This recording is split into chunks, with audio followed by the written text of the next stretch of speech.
जय गुरु जी, शुक्राना गुरु जी। संगत जी, अभी हमारे चैनल को सब्सक्राइब कीजिए और बेल आइकन को प्रेस कीजिए और अपने पॉजिटिव सत्संग हमारे साथ शेयर कीजिए ताकि हम सारी संगत के साथ शेयर कर पाएँ। क्योंकि गुरु जी कहते हैं सत्संग करने वाले का भी भला तो सत्संग सुनाने वाले का भी भला। संगत जी, गुरु जी की ब्लेसिंग हमें इतनी मिलती है, हर वक्त मिलती है और इतना शुक्राना सत्संग होता है ना। गुरु जी पल पल का हमारा ख्याल रखते हैं और गुरु जी को ही पता होता है हमारे साथ क्या होने वाला क्या नहीं होने वाला। ये सत्संग को शुरू करते हैं गुरु जी के मंत्र जाप के साथ। ओम नमः शिवाय, शिव जी सदा सहाय। ओम नमः शिवाय, गुरु जी सदा सहाय। जय गुरु जी। जय गुरु जी, शुक्राना गुरु जी। ओम नमः शिवाय, शिव जी सदा सहाय। ओम नमः शिवाय, गुरु जी सदा सहाय। गुरु जी के मेरे पास बार बार मैसेज आते हैं। पहले अमृत वेला के आते थे कि अमृत वेला में शुक्राना कर। मैं 1-2 दिन उठी, मुझसे नहीं उठा गया। कुछ हेल्थ इश्यूज रहे और कुछ प्रॉब्लम्स रहे घर में, जिसकी वजह से थोड़ा मतलब कि दिमाग पर भी ज़्यादा जैसे आ जाता है, बर्डन आ जाता है, तो रेस्ट मांगता है। फिजिकली और मेंटली दोनों रेस्ट चाहिए होते। तो मैं अमृत वेला में नहीं उठ पाई, नहीं शुक्राना कर पाई थी। फिर गुरु जी के मैसेज आए कि संध्या वेले शुक्राना कर। 1-2 दिन किया मैंने शुक्राना संध्या वेले भी। तो एक तो शुक्राना सत्संग मेरा अभी रिसेंटली हुआ। ये बहुत बड़ी एक और मेरे साथ हुआ फिर से। गुरु जी की ब्लेसिंग मेरे को बहुत बड़ी मिली है। मैं बड़े टाइम से मुझे गुरु जी के स्वप्न में दर्शन नहीं हुए थे और मैं उन ब्लेस्ड संगत जी में से हूँ, भाग्यशाली संगत जी में से हूँ जिन्हें गुरु जी के स्वप्न में दर्शन साक्षात होते रहे हैं और हम देख पाए हैं कि गुरु जी कैसे लगते, फिजिकल फॉर्म में अपनी कैसे लगते हैं। तो मुझे गुरुजी ने एक बार रेड चोले में दर्शन दे रखे हैं, साक्षात, बिल्कुल साक्षात। मैंने अपने पुराने सत्संग में शेयर किया था। और एक बार मुझे गुरुजी ने ब्राउन कलर की शर्ट और जो क्रीम कलर की उनकी पैंट है उस वाले चोले में दर्शन दिए हुए गुरुजी ने। उसमें तो मैं उनके पैर छू रही थी, दबा रही थी बल्कि। तो बहुत सौभाग्यशाली रही हूँ मैं। और 1-2 बारी मुझे गुरुजी ने थोड़ी झलकियों में दर्शन दिए हैं, पर वो दर्शन दिए हैं गुरुजी ने। किसी शोरूम के अंदर गुरुजी खड़े हुए थे किड्स वेयर के और वहाँ से मुझे कोई ड्रेस ऊपर करके दिखा रहे थे, जैसे अंदर की तरफ थे और मैं शीशे के बाहर थी, तो मुझे ऐसे करके ड्रेस दिखा रहे थे। इतनी झलकी आई थी गुरुजी की। वो सपना कुछ और पूरा चला था, बहुत लंबा सपना, मुझे समझ ही नहीं आया था उसमें गुरुजी की प्रेजेंस। बस मुझे समझ आई कि गुरुजी आए।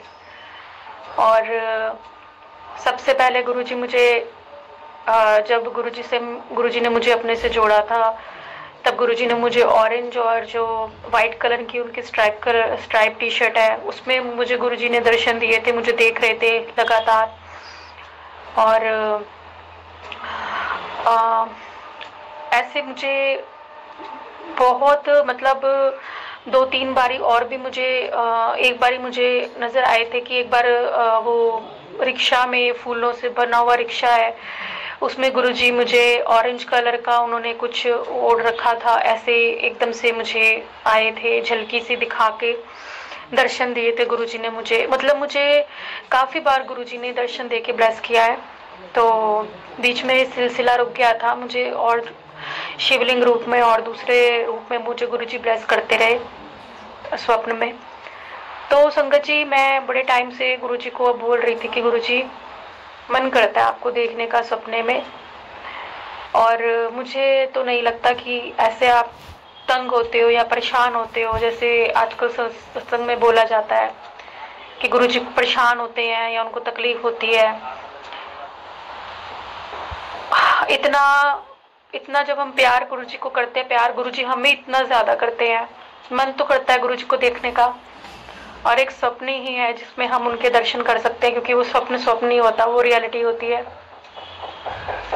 तो मेरा बड़ा मन कर रहा था, मैं कहा गुरुजी इतना सब कुछ लाइफ में जो चलता है उसके बीच में एक आपके दर्शन इतनी खुशी देते हैं ना, इतनी खुशी दे देते हैं कि हम उसके सहारे पता नहीं कितनी बड़ी बड़ी मुसीबतों से भी हंसते हंसते निकल जाते हैं। तो संगत जी, मुझे अभी गुरुजी ने सौभाग्य दिया। मुझे सपना आया कि एक खाली मैदान, बहुत पवित्र सा खाली मैदान है, कोई धार्मिक स्थल जैसा था कुछ। तो वहाँ पे छोटा सा शिवलिंग है, धरती पर ही, जैसे मतलब कि खुद उत्पन्न हुए शिवलिंग होते हैं। मुझे नहीं पता वो मुझे कौन से तीर्थ स्थान के दर्शन भोलेनाथ गुरुजी ने करवाए। तो वो छोटा सा शिवलिंग है और उनके ऊपर बहुत बड़ा कलश है जिसमें से लगातार उन पे जल गिर रहा है। तो मैं शिवलिंग पे जल चढ़ा रही हूँ। तो मैं जल चढ़ाते चढ़ाते सोच रही हूँ कि नहीं, शिवलिंग पे जल चढ़ाने के बजाय कलश में डाल देती हूँ तो बिल्कुल सीधा शिवलिंग पे जाएगा जल। तो मैं कलश में जल डाल देती हूँ और वो शिवलिंग पर जल आता है। और मैं वो जल कलेक्ट करके, जैसे हमें गुरुजी ने सत्संग में बता रखा है कि शिवलिंग का जल अपने घर लाना है और छिड़काव करना है, तो सपने में मैं कह रही हूँ कि ये मैं ले जाती हूँ, छिड़काव कर लेती हूँ। तो मैं सोचती हूँ कि मैं तो अपने घर के पास तो हूँ नहीं, दूर हूँ, तो मैं अपनी सिस्टर के घर ले जाती हूँ, उसके घर के पास हूँ। तो संगत जी, मैं जल लेके जा रही होती हूँ तो मेरे साथ साथ कोई चल रहे होते हैं और मुझे हल्का हल्का याद है कि जब मैं शिवलिंग पे जल चढ़ा रही होती हूँ तो वहाँ कोई बड़े सुंदर से कोई बहुत बहुत सुंदर पर्सनैलिटी के कोई खड़े होते हैं। तो मतलब वो सिर्फ, पता मुझे याद नहीं आ रहा, वो मुस्कुरा रहे थे मुझसे, बात मुझे समझ नहीं आ रहा। तो संगत जी, तो मैं जब जा रही होती हूँ जल लेकर, तो मेरे साथ कोई चल रहे होते हैं, तो मैं ऐसे पीछे मुड़ के ऐसे देखती हूँ पैरों की तरफ। तो मैं कहती हूँ मेरे तो कीचड़ से कितने पैर भर गए हैं, यहाँ पे कितना कीचड़ है इस रास्ते में। तो मेरे तो पूरे के पूरे ही भर गए हैं, शूज जो भी मैंने पहन रखा है मेरे तो पूरे भर गए हैं चिक्कड़ से। तो वहाँ से आवाज आती है जो साथ में चल रहे होते हैं कि मेरे पैरों में तो कीचड़ लगा ही नहीं। तो मैं उनको देखती हूँ और मैं अपने मन में सोच रही हूँ, हाँ, इनके पैरों में कीचड़ नहीं लगा, इतना कीचड़ है, मेरे पैरों में तो सारा भर गए मेरे पैर, इनको कीचड़ ही नहीं लगा। तो मैं कहती हूँ ये तो गुरुजी है। तो मैं ऐसे सपने में बोलती हूँ, वो व्हाइट कलर के शूज होते हैं, उन पे कीचड़ नहीं होता संगत जी, स्पॉट शूज होते हैं व्हाइट कलर के। और गुरुजी ने मुझे अपने चरण दर्शन दिए और मैं इतनी खुश हूँ गुरुजी, मैं आपको बता नहीं सकती कितना पावन था वो स्वप्न, कितना पावन था। उसके आगे जो हुआ वो मेरी सिस्टर से रिलेटेड था कि मैं वो जल लेकर अपनी सिस्टर के घर जाके चौखट पे डालती हूँ और मुझे बड़ी गंदी स्मेल आती है, कुछ जलता है, कुछ बहुत भयंकर, बहुत बदबू आती है सपने में। और कुछ उसके घर की नेगेटिविटी जो थी वो गुरुजी ने इस तरीके से ख़त्म करवाई है। और धुआं सा उठता, बड़ी गंदी स्मेल आती है कि आग सी भी थोड़ी लगती है वहाँ पे। तो पूरा स्वप्न लंबा चला था वो। तो मेरे बहन के घर के कष्ट गुरुजी ने काटे, मुझे स्वप्न दर्शन दिए, मैं इतनी धन्य हो गई गुरुजी, मैं आपको क्या कहूँ, मेरे पास तो शब्द नहीं होते जब आप सपने में आते हो ना। मैं कहती हूँ गुरुजी, हर संगत का सपना यही होता होगा जो आपको बहुत दिल से प्यार करते हैं ना। मैं सच कह रही हूँ, सबका मन होता होगा कि हम एक बार गुरुजी को सपने में देख लें, गुरुजी प्लीज सपने में दिखा दो आप कैसे हो। सबका मन करता होगा देखने का, और मेरा तो ये बार बार ही मन करता है गुरुजी। इतने पुण्य हमारे इकट्ठे होते नहीं, मुझे ऐसा लगता है जैसे जब हमारे बहुत ज्यादा पुण्य इकट्ठे हो जाते हैं तब गुरुजी महाराज हमें स्वप्न में दर्शन देने आते हैं। तो काश मैं और पुण्य इकट्ठे कर पाऊँ गुरुजी, सच्ची में आपके दर्शन में और कर पाऊँ। इससे ज्यादा अच्छी फीलिंग कोई नहीं होती, इससे अच्छी ब्लेसिंग मैं बस क्या बोलूं गुरुजी, आपसे मिलना हो जाता है ना तो बहुत अच्छा लगता है, बहुत अच्छा लगता है गुरुजी। और ये मेरा शुक्राना सत्संग गुरुजी के लिए, गुरुजी के चरणों में कि उन्होंने मुझे ऐसे स्वप्न में आके दर्शन दिए, मेरी इच्छा पूर्ण की जो मैं इतने टाइम से गुरुजी को कह रही थी। तो मुझे अपने वाइट स्पॉट शूज दिखाए, साफ सुथरे एकदम कीचड़ में भी। तो मैं उम्मीद करती हूँ कि हर संगत जी ने जो ये सत्संग सुन रहे हैं, सबने वो वाला सत्संग पुरानी संगत जी के मुंह से सुना होगा कि गुरुजी के पैरों में कभी कीचड़ नहीं लगता था, वो हमेशा जमीन से ऊपर चलते थे। तो सब सारी संगत के पैर जब पूरे भर गए होते थे कीचड़ से, तो गुरुजी के पैर हमेशा, जो उनके शूज होते थे वो हमेशा शाइन कर रहे होते थे, उन पे एक दाग भी नहीं होता था। तो उसी से रिलेटेड ये मेरा स्वप्न गुरुजी ने दिखाया मुझे।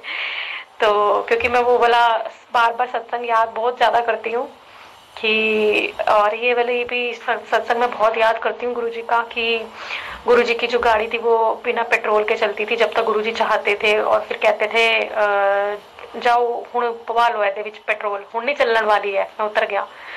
तो बहुत अच्छे लगते हैं वो बोले पुराने सत्संग। गुरुजी की बातें इतनी प्यारी लगती हैं जब हम सुनते हैं उन सत्संग में। तो और एक मैं गुरुजी इस सत्संग में एक आपसे मैं अरदास करना चाहती हूँ। मेरे पास गुरुजी के मैसेज बहुत टाइम से अब आ रहे हैं। मैं अपने जो मुझे नहीं बातें समझ में आती, मैं गुरुजी के चरणों में सब समर्पित करके बैठ गई हूँ, क्योंकि मैंने अपने हाथ पैर मार के बहुत देख लिए। तो अब गुरुजी के चरणों में मैं समर्पित अपना रिश्ता करके बैठी हूँ। मुझे नहीं समझ आती थी कि कितना एक बंदे के पीछे पड़ा जाए, या कितना एक बंदे को समझाया जाए, या उसका पीछा किया जाए। पॉसिबल नहीं होता अपनी फैमिली, अपने बच्चे को छोड़कर सारा दिन किसी इंसान के पीछे पड़े रहना कि वो क्या कर रहा होगा इस टाइम, कहाँ है कहाँ नहीं। तो जो रास्ता भटक चुके हैं उन्हें हम लोग वापस नहीं ला सकते, उन्हें डिवाइन पावर्स ही, गुरुजी महारानी ये ही वापस ला सकते हैं। अगर हमारे कर्मों में रहा तो, हमारे कर्म अच्छे रहे और डिवाइन की हमारे ऊपर पूर्ण कृपा रही, तो फिर से वो वापस आ सकते हैं जो रास्ता भटक चुके हैं। तो मैं बड़े टाइम से इसी चीज में चल रही थी कि कहीं से मुझे कुछ आंसर मिल जाए, लेकिन मैं गुरुजी को बिल्कुल भी कुछ नहीं कहती थी। बस मैं बिल्कुल चुप हो गई थी, क्योंकि जो पिछले टाइम मेरे साथ हुआ, 1 महीना 1.5 महीना, बहुत झटका, बहुत बड़े बड़े झटके मेरे को लगे हैं संगत जी, बहुत बड़े बड़े। मैंने गुरुजी की बहुत बड़ी बड़ी परीक्षाएं दी हैं, और गुरुजी ने मेरा हाथ पकड़ के वो परीक्षा भी निकलवाई। तो गुरुजी के कहने पे मैं फिर भी सब कुछ भूलकर आगे बढ़ने की कोशिश करती हूँ, उन सब बातों से निकलने की कोशिश करती हूँ। तो लेकिन कुछ समझ नहीं आता, कुछ ऐसे हरकतें होती हैं मेरे हस्बैंड की कि ना चाहते हुए भी थोड़ा सा मन में हो जाता है। तो मैं गुरुजी को कहती हूँ कि मैं चुप रहती हूँ, मैं कुछ बोलती नहीं हूँ, बस थोड़ा रो लेती हूँ अपने मन में, या इधर उधर चली जाती हूँ। लेकिन वो गुरुजी हैं जो सभी पढ़ लेते हैं हमारे मन में, चाहे हम उनके सब रूप के आगे ना रोए ना बोले, लेकिन वो देख लेते हैं कि अंदर अंदर किस चीज से घुट रही है और क्या जानना चाहती है। तो मेरे पास अभी थोड़े टाइम से मैसेज आने लगे थे, 20-25 दिन से मैसेज मेरे पास अच्छे आए काफी गुरुजी के, जिनमें से कुछ बहुत ही अच्छे रहे, जिनकी बदौलत मैं अपने हस्बैंड के साथ ठीक से रहने लग गई, बिल्कुल पहले की तरह नॉर्मल होकर, कि मैं सब भूल जाती हूँ, मैं ही आगे मतलब अपना रिश्ता ठीक करती हूँ, उनको ठीक से केयर करनी उनकी पूरा। तो वो भी खुश कि हाँ मतलब मेरी केयर कर रही है, खाने पीने का हर चीज़ का पूरा पूरा ध्यान रख रही है, मेरे साथ अच्छे से मजाक वगैरह कर रही है, अच्छे से रह रही है। तो संगत जी क्यों? क्योंकि मुझे गुरुजी ने, जो मुझे गुरुजी कहते हैं मैं उनकी आज्ञा के अनुसार चलती हूँ, उनका एक मैसेज आता है और मेरा दिमाग उसी तरीके से चलने लग जाता है। और मेरे पास बहुत अच्छे मैसेजेस आए इस टाइम गुरुजी के, जिनमें ज़्यादा व्यूज़ नहीं होते बिल्कुल भी, और कभी वो चैनल्स मैंने देखे भी नहीं जो मेरे आगे अचानक से आए और उनमें व्यूज़ भी नहीं होते। वो साक्षात ऐसे लगता है जैसे गुरुजी ने मेरे लिए भेजे हों। जिनमें से कुछ ऐसे थे कि धोखा उसे भी मिला है, तेरे जैसा प्यार करने वाला उसे कोई नहीं मिला, उसे तेरी कदर आ रही है। और एक तो मुझे बिल्कुल सीधा मैसेज आया कि तू, क्योंकि उस दिन मैं सच में बहुत ज़्यादा अपसेट थी और मैं सच में ही अपने मन में शक कर रही थी, तो मेरे पास मैसेज आया, तो अपने अंकल पे शक करती है। वो काफ़ी लंबा मैसेज है, मैंने उसका स्क्रीनशॉट भी लेके रखा, मैं उसे बार बार पढ़ती हूँ, मुझे अच्छा लगता है उसे पढ़ना बहुत। तो मेरे पास आया था ये मैसेज कि तू अपने अंकल पे शक करती है, वो दिल का ठीक, मतलब ऐसे बहुत अच्छा पॉजिटिव मैसेज था। तो मैं उसके अकॉर्डिंग बिल्कुल खुश रहने लग गई कि अब सब ठीक है। और ये भी मेरे पास मैसेज आने लग गया था कि तेरा पति तुझे बहुत मानता है, वो तुझे जताता नहीं है। और फिर ये मैसेज आया कि वो तेरे साथ अब अपना रिश्ता रखना चाहता है, और उसको धीरे धीरे समझ आ रही है, उसको अक्ल आ रही है, मैं उसको सुधार रहा हूँ, मतलब बहुत पॉजिटिव मैसेजेस आ रहे थे संगत जी। तो मतलब मैं बहुत आगे की तरफ, कभी मेरे मन में पिछला धोखा इतना भयंकर और इतना सब कुछ याद भी आता, तो फिर भी मैं कहती थी नहीं नहीं, जो मुझे मिल रहा है उसकी कदर करनी है। गुरुजी कहते जो मैं दे रहा हूँ उसकी कदर कर। तो मैं फिर अपने दिमाग को समझा लेती थी कि नहीं नहीं, बिल्कुल गलत नहीं सोचना, गुरुजी इतना कुछ अच्छा कर रहे हैं तो मुझे गलत नहीं सोचना बिल्कुल भी। तो ये सोच के मैं संगत जी आगे निकल रही थी। अचानक से कुछ ऐसा मेरे सामने आ रही चीज़ें अजीब सी, कुछ एक्टिविटीज़ ऐसी हैं जो किसी भी वाइफ को थोड़ा सा उसमें डाल देंगी कि अगर एक बंदा ऐसा हो ही ना संगत जी जिसका थोड़ा चरित्र ऊपर नीचे हो। मैं सत्संग में किसी के लिए कुछ कहूँगी नहीं तो, और फिर मतलब हम उस पर विश्वास कर रहे हैं, सिर्फ उस पर नहीं कर रही मैं, सिर्फ मैं गुरुजी को बार बार कहती हूँ गुरुजी मैं उस पर विश्वास नहीं कर पाती हूँ कभी भी, और कर भी नहीं पाऊंगी शायद। मैं सिर्फ आप पर विश्वास करती हूँ, सिर्फ आप पर। आप जैसे मेरे को ले चलोगे मैं चलती चलूंगी, तो हाथ पकड़ के चलाई चलोगे मैं चलती चलूंगी बस। तो कुछ अजीब सी एक्टिविटीज देखकर भी ना मैंने घर में झगड़ा करा, ना मैंने ज्यादा क्वेश्चंस करे, कुछ भी नहीं संगत जी। मैं चुप, बिल्कुल चुप रह के बस गुरुजी को ही देखती रही कि मतलब बहुत ज्यादा अजीब सी थी वो एक्टिविटी संगत जी, जो पल्ले यहाँ बोलने वाली नहीं है। तो 2 दिन बीत गए उस बात को, थोड़ा सा मेरे मन में हो रहा था, फिर भी गुरुजी का मेरे पास कोई नेगेटिव मैसेज नहीं आया, तो मैंने कहा ऐसा कुछ भी नहीं होगा। तो अचानक से आज मेरे पास मैसेज आया कि तेरे पति के नाजायज रिश्ते सबके सामने लाऊंगा। तो मुझे बड़ा अजीब सा महसूस हो रहा है गुरुजी, मुझे अच्छा नहीं लगा कुछ भी। तो मैं बस आपसे ये कहना चाहती हूँ गुरुजी, आप मेरे लिए बहुत कुछ कर रहे हो, आप मेरे। जय गुरुजी, शुक्राना गुरुजी। संगत जी गुरुजी का अनंतम अनंतम शुक्राना, लख लख बार शुक्राना। आइए नया सत्संग शुरू करते हैं। गुरुजी का मंत्र आपके साथ ओम नमः शिवाय, शिव जी सदा सहाय, ओम नमः शिवाय, गुरु जी सदा सहाय। जय गुरुजी। जय गुरु जी, संगत जी जय गुरु जी, शुक्राना गुरु जी, लख लख बार शुक्राना मेरे गुरु का, अनंतम अनंतम बार शुक्राना मेरे गुरु का, हर साधना शुक्राना मेरे गुरु का। संगत जी मेरा नाम दीपिका है, मैं जलंधर शहर की रहने वाली हूँ। संगत जी मैं अपने सत्संग को गुरु पाक के जाप मंत्र से शुरू करना चाहती हूँ। ओम नमः शिवाय, शिव जी सदा सहाय, ओम नमः शिवाय, गुरु जी सदा सहाय।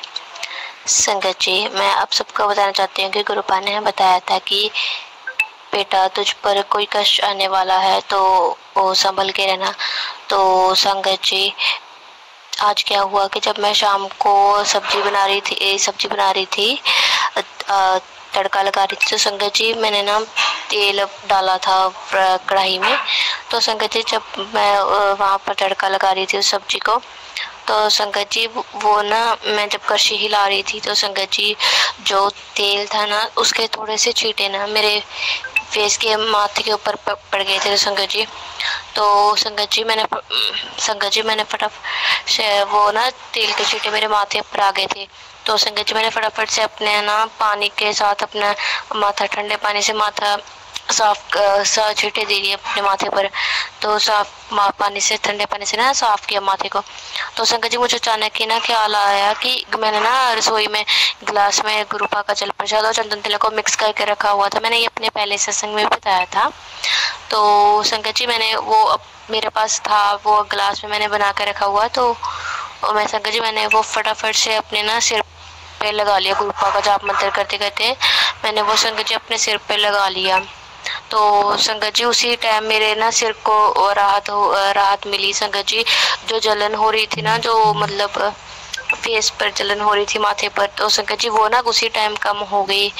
तो जो साड़ पड़ रहा था तो संगत जी वो उसी टाइम ना कम हो गया था। तो संगत जी अब मेरे माथे पर कुछ भी नहीं हुआ, जैसे कि ये सड़ जाता है फेस, मांस उखड़ने लग पड़ता है। तो संगत जी गुरुपा ने मेरे पे जो कष्ट था उसे डाल दिया। संगत जी मैं गुरुपा का अनंतम बार शुक्राना करना चाहती हूँ। संगत जी वो जो तेल था वो मेरे पूरे फेस पर भी पड़ सकता था, और जैसे वो छील जाता, मांस छील जाता है ना पूरी तरह से, संगत जी वैसे भी हो सकता था, पर गुरुपा ने वो जो मेरा संकट था उसे छोटे में ही टाल दिया था। तो संगत जी मैं गुरुपा का अनंतम बार शुक्राना करना चाहती हूँ। गुरुपा आपका अनेकों बार शुक्राना मेरे गुरुपा, आपने जो कष्ट था उसे टाल दिया। लख बार शुक्राना मेरे गुरुपा। संगत जी मैं अपने सत्संग को अब यहीं पर विराम देना चाहती हूँ। गुरुपा के जाप मंत्र के साथ ओम नमः शिवाय, शिव जी सरसहाय, ओम नमः शिवाय, गुरु जी सरसहाय। गुरुपा और संगत जी अगर मुझसे सत्संग बोलते